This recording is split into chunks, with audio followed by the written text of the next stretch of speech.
ओम शांति। आज 26 मार्च 2026 है। तो जब हम अपनी इस आत्मिक यात्रा पर आगे बढ़ते हैं ना, तो कई बार हम छोटी छोटी चुनौतियों के आगे गिर जाते हैं। और ऐसी स्थिति में हमारा सबसे पहला और सबसे आसान बहाना क्या होता है? हम तुरंत कह देते हैं कि क्या करें, माया बहुत शक्तिशाली है, या फिर माया के तूफान आ गए। बिल्कुल। पर जरा सोचिए, क्या सचमुच हर बार माया ही दोषी होती है, या फिर हम सभी आत्माएं अपनी खुद की कमियों को, अपनी लापरवाही को छिपाने के लिए माया को एक बहुत ही सुविधाजनक ढाल बना रहे हैं? सही कहा आपने, ये एक ढाली बन गई है हमारे लिए। हाँ, तो आज के इस गहन अध्ययन में हम इसी भ्रम को तोड़ेंगे। आज की ये चर्चा हमें दिखाएगी कि कैसे हम माया पर दोष मढ़ना छोड़कर खुद की पूरी जिम्मेदारी ले सकते हैं और शिव बाबा के स्पष्ट निर्देशों का पालन करके अपनी नैया को पार लगा सकते हैं। जी, ये सच में हम सभी आत्माओं के लिए एक बहुत जरूरी विषय है। तो चलिए बिना किसी विलंब के आज के सार से शुरुआत करते हैं। आज का मुख्य सार अर्थात मीठे बच्चे इस प्रकार है। मीठे बच्चे, संगदोष से बचकर पढ़ाई पर पूरा पूरा ध्यान दो तो कोई भी तूफान आ नहीं सकते। बाकी माया को दोषी मत बनाओ। ओम शांति। ये सार तो अपने आप में एक बहुत बड़ा आईना है। मतलब इसमें कोई लाग लपेट नहीं है। शिव बाबा हमें सीधे सीधे ये बता रहे हैं कि दोष बाहर नहीं है, दोष हमारे अपने संगदोष और ध्यान भटकने में है। वही ना, ये बात सुनने में जितनी सरल लगती है, इसको स्वीकार करना उतना ही मुश्किल लगता है कई बार। और इसी बात को और गहराई से समझने के लिए आज का प्रश्न और उत्तर भी बहुत ही सटीक है। मैं प्रश्न पढ़ती हूँ। जी पढ़िए। प्रश्न: कौन सी एक बात सदा ध्यान पर रखो तो बेड़ा पार हो जाएगा? और इसका उत्तर है डैश बाबा आपका जो हुक्म। ऐसे सदा बाप के हुक्म पर चलते रहो तो तुम्हारा बेड़ा पार हो जाएगा। हुक्म पर चलने वाले माया के वार से बच जाते हैं, बुद्धि का ताला खुल जाता है, अपार खुशी रहती है, कोई भी उल्टा कर्म नहीं होता है। बाबा आपका जो हुक्म कहने को तो ये सिर्फ 4 शब्द हैं, लेकिन मुझे लगता है कि इन 4 शब्दों को अपने स्वभाव में उतारने में शायद पूरा जीवन लग जाता है। हाँ, ये इतना आसान नहीं होता। वही तो। मुझे यहाँ एक उलझन है। जब हम कहते हैं कि शिव बाबा हमारे पिता हैं, टीचर हैं और सद्गुरु हैं, तो उनके निर्देशों पर तो स्वाभाविक रूप से हुक्म निकलना चाहिए ना। फिर भी हमारे अंदर ये तर्क वितर्क क्यों शुरू हो जाते हैं? ये रुकावट आखिर पैदा कहाँ से होती है? ये बहुत ही गहरा सवाल पूछा आपने। असल में ये रुकावट पैदा होती है हमारे देह अभिमान से। हम इस बात को भूल जाते हैं कि हमें निर्देश दे कौन रहा है। इसे इस तरह से देखिए, जब हम शिव बाबा को पिता मानते हैं ना जी, तो हमें लगता है कि पिता तो प्यार का सागर है, वो हमारी हर गलती माफ कर देगा। इस प्यार के एहसास में हम कई बार अलबेले या लापरवाह हो जाते हैं। लेकिन बाबा सिर्फ पिता नहीं हैं, वो एक टीचर भी हैं। अच्छा, हाँ, एक टीचर का दृष्टिकोण अलग होता है। बिल्कुल। और एक टीचर का काम है नियम सिखाना, अनुशासन में रखना। वो ये सुनिश्चित करते हैं कि हम ये बेहद की पढ़ाई पूरी लगन से पढ़ें ताकि हम विश्व के मालिक बन सकें। जब हम टीचर के उस अनुशासन को अपने देह अभिमान के कारण बोझ समझने लगते हैं ना, तब हमारे अंदर से जो हुक्म नहीं निकलता, तब शायद क्यों और कैसे निकलने लगता है। एकदम सही, तब हम तर्क करने लगते हैं। तो इसका मतलब हम अपनी सुविधा के अनुसार बाबा के स्वरूप का चुनाव कर लेते हैं। जब गलती होती है तो हम उन्हें पिता मान लेते हैं ताकि माफी मिल जाए, और जब अनुशासन की बात आती है तो हम टीचर की बात को नजरअंदाज कर देते हैं। हाँ, बिल्कुल यही होता है। और बाबा हमें यही समझा रहे हैं कि ये कोई साधारण लौकिक पढ़ाई नहीं है। भगवान स्वयं हमें पढ़ा रहे हैं।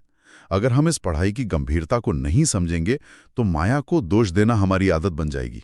यहाँ ना मुझे आज के इस अध्याय में दिया गया वो लौकिक दुनिया का उदाहरण याद आ रहा है।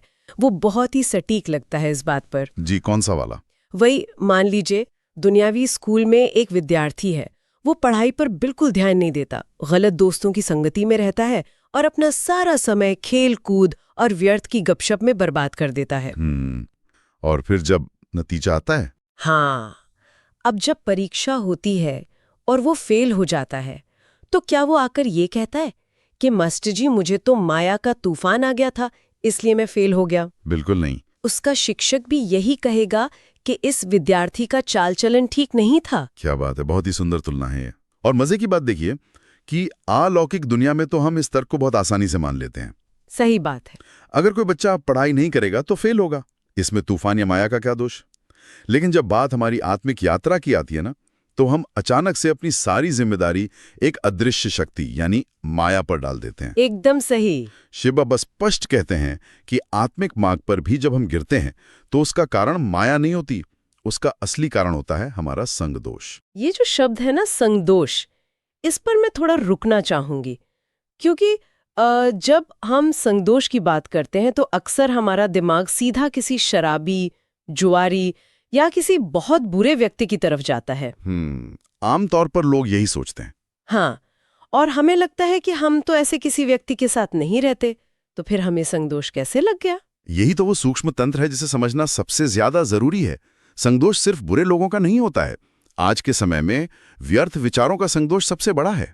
व्यर्थ विचारों का संगदोष मतलब थोड़ा और समझाएंगे? जैसे सोशल मीडिया पर घंटों व्यर्थ बातें देखना, ऐसे लोगों के साथ उठना बैठना जो सिर्फ दूसरों की निंदा या चुगली करते हैं, या फिर अपने ही अंदर पनपते काम विकारों और देह अभिमान के नशे में रहना, ये सब भी तो संगदोषी है ना। ओ वही, ये तो हम रोजमर्रा में करते हैं। बिल्कुल। और जब हमारी बुद्धि इन चीजों में फंसी होती है तो हमारी आत्मिक ऊर्जा कम हो जाती है, और जब आत्मिक ताकत कम होती है तो एक छोटी सी परिस्थिति भी हमें पहाड़ जैसी लगने लगती है। तब हम बड़ी आसानी से कह देते हैं कि देखो, माया ने वार कर दिया।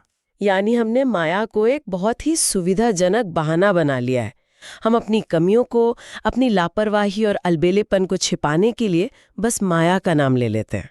पर जब तक हम ये स्वीकार नहीं करेंगे कि कमी हमारे भीतर है, तब तक हम सुधार कैसे कर सकते हैं? सही कहा।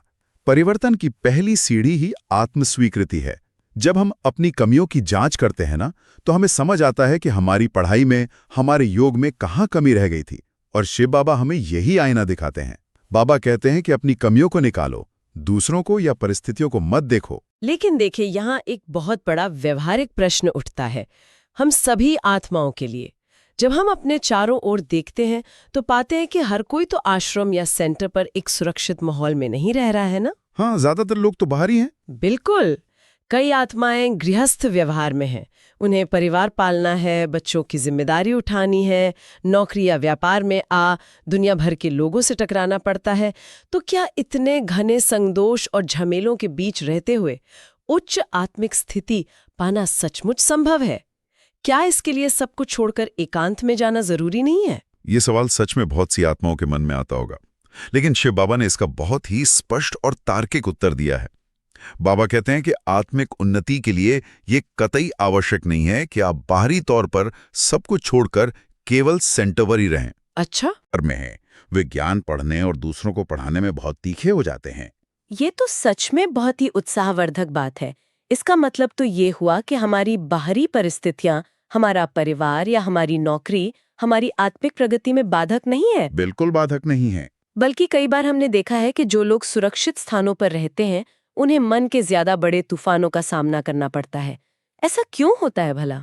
इसका कारण बहुत ही सूक्ष्म है, क्योंकि जब बाहर की हलचल शांत हो जाती है ना, तो अंदर का शोर ज्यादा सुनाई देने लगता है। ओह, ये बहुत गहराई वाली बात है। हाँ, अगर देह अभिमान खत्म नहीं हुआ है तो इंसान चाहे जंगल में बैठ जाए या किसी आश्रम में, उसका मन उसे वहां भी परेशान करेगा ही। इसे और अच्छे से समझने के लिए शिव बाबा ने वनप्रस्था की बहुत ही सुंदर तुलना की है। हाँ, वनप्रस्था आश्रम। जहाँ तक मुझे याद आ रहा है, पुराने समय में जब लोग 60 वर्ष के हो जाते थे तो वे अपना सारा कारोबार, सारी जिम्मेदारियां अपने बच्चों को सौंप देते थे और बनारस या जंगलों में साधुओं के संग चले जाते थे। इसे वे मुक्ति का मार्ग मानते थे। सही याद है आपको। लेकिन आज के इस कलयुगी या तमोप्रधान समय में स्थिति बिल्कुल बदल गई है। आज मनुष्य मरते दम तक अपना धंधा, अपनी तिजोरी की चाबी और अपनी भौतिक इच्छाएं नहीं छोड़ पाता। वही तो, चाबी पकड़ के बैठे रहते हैं। बिल्कुल। वो शारीरिक रूप से तो वनप्रस्थ की उम्र पार कर लेता है, लेकिन मन से हमेशा उसी कीचड़ में फंसा रहता है। इसलिए बाहर जंगल में जाने का अब कोई फायदा नहीं है। तो फिर शिव बाबा हमें कौन सा वनप्रस्थ सिखाते हैं? क्योंकि बाबा तो हमें जंगल में जाने के लिए बिल्कुल नहीं कहते। जी नहीं, शिव बाबा हमें सच्चा वनप्रस्थ सिखाते हैं। सच्चा वनप्रस्थ ये नहीं है कि हम अपनी जिम्मेदारियों से भाग जाएं। सच्चा वनप्रस्थ ये है कि हम घर में रहें, परिवार के बीच रहें, धंधा भी करें, लेकिन हमारी बुद्धि पूरी तरह से वैरागी हो जाए। बुद्धि से वैरागी, क्या बात है। कमल के फूल के समान, कीचड़ में रहते हुए भी उससे एकदम न्यारा। हम बाहर से सब कुछ कर रहे हैं, लेकिन अंदर से हम ये जानते हैं कि ये सब एक नाटक है, ये दुनिया पुरानी हो चुकी है और अब हमें अपने असली घर वापस जाना है। बुद्धि से वैरागी, ये एक बहुत ही शक्तिशाली स्थिति है। इसका मतलब बाहरी वेशभूषा या स्थान बदलने से कुछ नहीं होगा। असली बदलाव बुद्धि के स्तर पर होना चाहिए। और बाबा ने ये भी स्पष्ट किया है कि हमारा जो पुरुषार्थ है ना, वो कभी छिप नहीं सकता। जी, पुरुषार्थ तो दिखेगा ही। चाहे कोई गृहस्था में रहकर प्रजामंडल का हिस्सा बने या फिर राजाई पद प्राप्त करे, उसकी आंतरिक मेहनत अपना रंग जरूर दिखाएगी। एकदम सही। आत्मिक स्थिति किसी बाहरी वेशभूषा की मोहताज नहीं होती। अगर गृहस्था में रहते हुए भी कोई आत्मा पूरी लगन से पढ़ाई कर रही है और शिव बाबा की याद में है, तो वो किसी भी अन्य व्यक्ति से आगे जा सकती है। ये तो हम सभी आत्माओं के लिए बहुत बड़ी राहत और प्रेरणा की बात है। तो चलिए अब उस बिंदु की गहराई में चलते हैं जो आज के अध्ययन का सबसे बड़ा अस्त्र है और जिसकी बात हमने शुरुआत में प्रश्नोत्तर में भी की थी। जी, जो हुक्म की बात। हाँ, वही, जो हुक्म का अभ्यास और अहंकार का पूर्ण त्याग। अगर हम लौकिक दुनिया का ही उदाहरण लेना, तो जब कोई राजा आदेश देता था तो उसके वजीर और प्रजा सर झुकाकर कहते थे, दश जो हुक्म मेरे आका। हाँ, और यहाँ तो हमारे सामने स्वयं सर्वशक्तिमान शिव बाबा हैं, परमपिता हैं, और उनका हुक्म है। बाबा कहते हैं कि हमें उनकी हर श्रीमत यानी उनके हर ईश्वरीय निर्देश को बिना किसी संशय के जो हुक्म शिव बाबा कहकर स्वीकार करना चाहिए। लेकिन जैसा कि मैंने पहले भी पूछा था, ये जो हुक्म कहना इतना आसान क्यों नहीं होता व्यवहार में? जब कोई बात हमारी समझ में नहीं आती या हमारे पुराने संस्कारों से टकराती है, तो हम तुरंत तर्क करने लगते हैं। हम सोचते हैं कि ये मेरे लिए व्यवहारिक नहीं है, या फिर मैं अपना दिमाग क्यों ना लगाऊं यहाँ। इस देह अभिमान को आखिर कैसे तोड़ा जाए? देखिए, देह अभिमान ना बहुत ही सूक्ष्म होता है। ये सिर्फ घमंड नहीं है जैसा लोग सोचते हैं। ये वो स्थिति है जहां हम स्वयं को एक शरीर और अपने लौकिक पद प्रतिष्ठा से जोड़कर देखते हैं। बाबा कहते हैं कि जब हम खुद को देह अभिमान में रखते हैं तो हमारी बुद्धि पर ताला लग जाता है। हाँ, और फिर हमें कुछ समझ नहीं आता। बिल्कुल, लेकिन जैसे ही हम स्वयं को एक देही अभिमानी आत्मा समझते हैं और यह स्मृति लाते हैं कि मैं एक निराकार आत्मा हूं और मुझे स्वयं परमपिता निराकार शिव बाबा निर्देश दे रहे हैं, तो वो ताला तुरंत खुल जाता है। वो स्मृति आते ही ताला खुल जाता है। एकदम। फिर कोई तर्क वितर्क नहीं होता और सिर्फ एक ही आवाज आती है, डैश जो हुक्म। देह अभिमान के इस सूक्ष्म रूप पर मुझे एक और बात याद आ रही है जो बाबा ने इसमें स्पष्ट की है। बाबा कहते हैं कि दूसरों से सेवा लेना भी देह अहंकार का ही एक रूप है। ये बिंदु बहुत ही ध्यान देने योग्य है। कई बार क्या होता है ना कि आत्मिक मार्ग पर चलते हुए ज्ञान सुनते सुनते हमारे अंदर ये सूक्ष्म अहंकार आ जाता है कि मैं तो बहुत ज्ञानी हूं, मेरी स्थिति बहुत उच्च है, या मैं बहुत पुरानी आत्मा हूं, तो अब दूसरों को मेरी सेवा करनी चाहिए। ओह, यानी हम बिना कहे ही अपेक्षा करने लगते हैं। हाँ, या हम उम्मीद करते हैं कि कोई हमारे छोटे मोटे काम कर दे। बाबा ने इसे साफ तौर पर मना किया है। बाबा कहते हैं कि हमें एक दूसरे से सेवा नहीं लेनी चाहिए। यह हमारे अहंकार को पुष्ट करता है। हमारा पूरा ध्यान बस हमारी अपनी पढ़ाई और हमारे योग पर होना चाहिए। हमें सेवा करनी है, लेनी नहीं है। वाह, सेवा लेने और सहयोग लेने में भी बहुत बारीक अंतर है। और यहाँ मुझे आज के अव्यक्त इशारे की जोरदार याद आ रही है जो इस बात को बहुत खूबसूरती से समझाता है। बाबा ने कार की बैटरी का एक बहुत ही व्यवहारिक उदाहरण दिया है। हाँ, वो बहुत ही सुंदर और गहरा इशारा है। बाबा ने समझाया है कि जब कार की बैटरी थोड़ी ढीली हो जाती है या डाउन हो जाती है तो कार अपने आप स्टार्ट नहीं होती। हाँ, तब हम चाबी घुमाते रहते हैं पर कुछ नहीं होता। बिल्कुल। तो तब हम क्या करते हैं? हम दूसरों से थोड़ा धक्का लगवाते हैं। ठीक इसी तरह हमारी इस आत्मिक यात्रा में भी कई बार ऐसा होता है कि हमारी आत्मिक बैटरी थोड़ी डाउन हो जाती है, हमारे निश्चय की नींव हिलने लगती है। तो ऐसे समय में हमें क्या करना चाहिए? क्या ऐसे समय में दूसरों से मदद मांगना भी देह अभिमान कहलाएगा? बिल्कुल नहीं। यही तो संतुलन है। सेवा लेना अहंकार हो सकता है, लेकिन जब आपकी बैटरी डाउन हो तो किसी ऐसी आत्मा से जिस पर आपको पूरा फेथ हो जो आत्मिक रूप से सशक्त हो, उससे थोड़ा सा सहयोग लेना या प्रेरणा लेना समझदारी है। ये धक्का लगवाना है ताकि आपकी गाड़ी फिर से चल पड़े। अच्छा, यानी सपोर्ट लेना गलत नहीं है? बिल्कुल नहीं। बाबा कहते हैं कि कमजोरी की बातों को ज्यादा नहीं सोचना चाहिए, सहयोग लेकर धक्का लगवाकर खुशी खुशी आगे बढ़ जाना चाहिए। ये निश्चय के फाउंडेशन को मजबूत करने का एक तरीका है। ये कितनी राहत देने वाली बात है हम सभी के लिए। मतलब हमें खुद को कोसने के बजाय अगर हम कमजोर महसूस कर रहे हैं तो सच्चे दिल से किसी निमित्त आत्मा से सहयोग ले लेना चाहिए। और आज दूसरी तरफ एक और बहुत ही महत्वपूर्ण चेतावनी बाबा ने दी है उन लोगों के लिए जो बहुत अच्छा ज्ञान तो देते हैं लेकिन उनका योग नहीं होता। हाँ, बाबा ने स्पष्ट किया है कि ज्ञान देना ही सब कुछ नहीं है। देखिए, कई आत्माएं बहुत अच्छी व्याख्यान देती हैं, उनका स्पष्टीकरण बहुत प्रभावशाली होता है, लोग उनकी तारीफ करते हैं। जी, ऐसा बहुत देखने को मिलता है। लेकिन यदि उस ज्ञान के साथ योग नहीं है, शिव बाबा के साथ गहरा और सच्चा कनेक्शन नहीं है, तो हमारे पूर्व जन्मों के पाप या विकर्म भस्म नहीं हो सकते। इसके पीछे का आध्यात्मिक विज्ञान क्या है? ज्ञान से पाप भस्म क्यों नहीं होते आखिर? इसे ऐसे समझिए कि ज्ञान एक नक्शे की तरह है। नक्शा आपको रास्ता बताता है कि कहाँ जाना है, लेकिन सिर्फ नक्शा रट लेने से या दूसरों को नक्शा बहुत अच्छे से समझा देने से आप मंजिल पर थोड़ी पहुंच जाते हैं। हाँ, वहां जाने के लिए तो गाड़ी चलानी पड़ेगी। सही पकड़ा आपने। मंजिल पर पहुंचने के लिए आपको उस रास्ते पर चलना पड़ता है, और वो चलना है दैश योग। योग वो अग्नि है जिसमें आत्मा के विकार, पुराने संस्कार और पाप जलकर भस्म होते हैं। बिना योग के ज्ञान केवल एक बौद्धिक व्यायाम बनकर रह जाता है, उससे आत्मा की सफाई नहीं होती। क्या अद्भुत स्पष्टीकरण है ये। ज्ञान जानकारी है और योग वो आग है जो परिवर्तन लाती है। इसीलिए शिव बाबा कहते हैं कि श्रीमत का पालन बिना किसी तर्क के करना है। जब बाबा ने कहा ये करना है तो हमारा उत्तर केवल जो हुक्म शिव बाबा होना चाहिए। बिल्कुल। और जब हम इस तरह से देह अभिमान को त्याग कर योग युक्त होकर बाबा की शिक्षाओं पर चलते हैं तो हमारे अंदर एक अपार खुशी रहती है। फिर हमसे कोई भी उल्टा कर्म नहीं होता, क्योंकि हम जानते हैं कि हमारी हर दौर शिव बाबा के हाथ में है। तो अगर हम आज की इस पूरी गहन चर्चा को समेटें तो इसका मुख्य निष्कर्ष या कहें कि व्यावहारिक धारणा क्या निकलती है?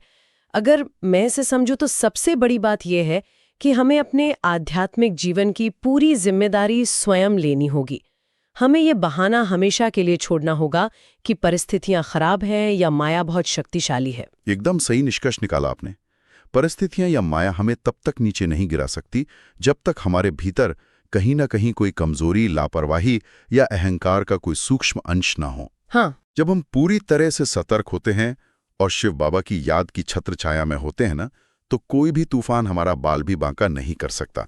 तो चलिए इसी जिम्मेदारी के भाव के साथ आज की धारणा के लिए मुख्य सार पर हम नजर डालते हैं और उसे अपने मन में पक्का करते हैं। धारणा का पहला बिंदु है दाश बाप, टीचर, सद्गुरु द्वारा जो शिक्षाएं मिलती हैं उन पर चलना है। माया को दोष न देकर अपनी कमियों की जांच कर उन्हें निकालना है। इस बिंदु में पूरा का पूरा स्वनिरीक्षण छिपा है। शिक्षाओं को सिर्फ सुनना या दूसरों को सुनाना नहीं है, बल्कि उन पर चलना है। और जब भी हम गिरें तो बाहर देखने के बजाय अपने भीतर झांकें, अपनी कमी को पहचानें और उसे दूर करें। और धारणा का दूसरा बिंदु है दाश, अहंकार का त्याग कर अपनी पढ़ाई में मस्त रहना है। कभी दूसरों से सेवा नहीं लेनी है, संग दोष से बहुत बहुत संभाल करनी है। ये बिंदु हमारे लिए एक सुरक्षा कवच है। अहंकार हमें भारी करता है और उसका त्याग हमें हल्का बनाता है। और संगत से संभाल दाश, यानी हम क्या देखते हैं, क्या सुनते हैं, किसके साथ अपना समय बिताते हैं, इस पर हमें बहुत ही कड़ा पहरा रखना है, क्योंकि संग का रंग बहुत जल्दी और बहुत गहराई से आत्मा पर लगता है। बिल्कुल, बहुत ही गहराई से हमने आज के इन अमूल्य मोतियों को समझा है। और आज हमने जो हुक्म और जिम्मेदारी लेने की बात की है, लेकिन इस चर्चा को विराम देने से पहले मैं आप सभी के सामने एक बहुत ही अलग और विचारणीय दृष्टिकोण रखना चाहूंगी। जी जरूर रखिए। वो क्या है? जरा सोचिए दाश, अगर आज पूरे दिन हमारे साथ जो कुछ भी गलत हो रहा है या जो परिस्थितियां हमारे विपरीत जा रही हैं, उसे हम माया का वार ना मानकर शिव बाबा का कोई छिपा हुआ हुक्म या उनका कोई गुप्त इशारा मान लें जो हमें कुछ नया सिखाने के लिए आया है, तो क्या हमारे देखने का पूरा नजरिया ही नहीं बदल जाएगा? वाह, ये तो बहुत ही अद्भुत बात कह दी आपने। क्या हमारी शिकायतें अचानक से सीखने के अवसर में नहीं बदल जाएंगी? इस पर हम सभी आत्माओं को आज जरूर विचार करना है। ये सचमुच एक बहुत ही सुंदर और गहरा विचार है। इस पर सबको मनन करना चाहिए। और अब समय है शिव बाबा के उस मीठे वरदान का, जो हमारी पूरी दिनचर्या को एक नई ऊर्जा से भर देता है। मैं आपसे अनुरोध करूंगी कि आप आज का वरदान पढ़ें। जी बिल्कुल, पढ़ते हैं। आज का वरदान इस प्रकार है वरदान, संकल्प के इशारों से सारी कारोबार चलाने वाले सदा लाइट के ताजधारी भव। जो बच्चे सदा लाइट रहते हैं, उनका संकल्प व समय कभी व्यर्थ नहीं जाता। वही संकल्प उठता है जो होने वाला है। जैसे बोलने से बात को स्पष्ट करते हैं, वैसे ही संकल्प से सारी कारोबार चलती है। जब ऐसी विधि अपनाओ, तब ये साकार वतन सूक्ष्म वतन बने। इसके लिए साइलेंस की शक्ति जमा करो और लाइट के ताजधारी रहो। आज का स्लोगन है स्लोगन इस दुखधाम से किनारा कर लो तो कभी दुख की लहर आ नहीं सकती। और अंत में हम सुनते हैं आज के अव्यक्त इशारे, जिनकी चर्चा हमने बीच में भी की थी। ये अव्यक्त इशारे निश्चय के फाउंडेशन को मजबूत कर सदा निर्भय और निश्चिंत रहो। जैसे कार में बैटरी जब थोड़ा ढीली हो जाती है, कार अपने आप नहीं चलती है, तो दूसरों से थोड़ा धक्का लगवाते हैं। ऐसे जिस भी आत्मा में आपका फेथ हो और समझो इनसे हमको मदद मिल सकती है, तो उनसे थोड़ा सा सहयोग लेकर आगे बढ़ जाना चाहिए। कमजोरी की बात को ज्यादा नहीं सोचना, तब खुशी में आगे बढ़ते जाएंगे। ओम शांति। ओम शांति।